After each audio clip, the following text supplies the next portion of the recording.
নির্বাচনী সমঝোতার ভিত্তিতে যে সমস্ত আসন তাদের সাথে আমাদের সমঝোতা হয়েছে, ওই আসনে বিএনপির কোনো প্রার্থী থাকবে না।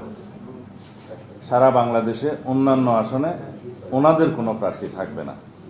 আমরা সেই সমঝোতার মধ্যে উপনীত হয়েছি।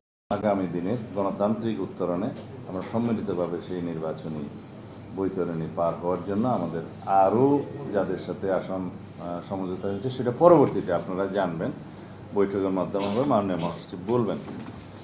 আমরা আমাদের নীতি হিসেবে আগেই সংস্কার কমিশনের সাথে কাজ করার সময় এবং জাতীয় ঐক্যমত্য কমিশনের সাথে আলাপ আলোচনার সময় আপনারা যেটা জানতে পেরেছেন যে আমরা সংবিধানের প্রস্তাবনায় মহান আল্লাহর উপর আস্থা এবং বিশ্বাস পুনঃস্থাপন করব, যেটা শহীদ রাষ্ট্রপতি জিয়াউর রহমান পঞ্চম সংশোধনের মাধ্যমে অন্তর্ভুক্ত করেছিলেন, এবং কোরআন সুন্নাহ বিরোধী কোনো আইন আমরা করব না, সেটা আমরা অনেক আগেই ঘোষণা দিয়েছি।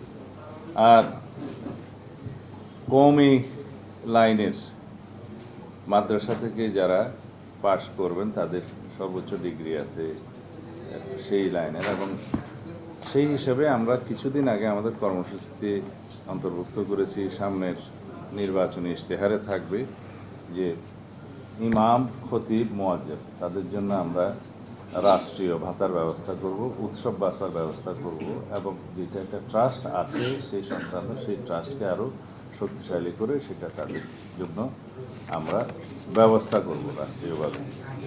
এবং বিভিন্ন স্কুল, কলেজ, মাদ্রাসা ধর্ম শিক্ষক হিসাবে বিধি মোতাবেক নিয়োগের ক্ষেত্রে তাদের অগ্রাধিকার থাকবে অথবা বিবেচনা করা হবে। আরএফএল গিজার মানে চটজলদি পানি গরম, বিদ্যুৎ বিল 20% কম। আরএফএল গিজার, উষ্ণ পানির পরশ।